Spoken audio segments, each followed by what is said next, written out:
మీరు ఎవరు? ఎందుకు సావాలనుకుంటుర్రు? మీ సమస్య ఏంటిది? నా మనసు ఏం బాగాలేదండి.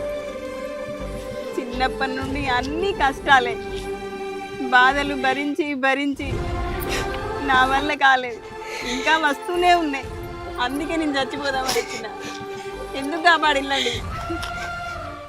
సమస్య వచ్చిందని ప్రతి మనిషి చచ్చిపోతే ఈ భూమి మీద ఒక్క మనిషి కూడా ఉండడండి.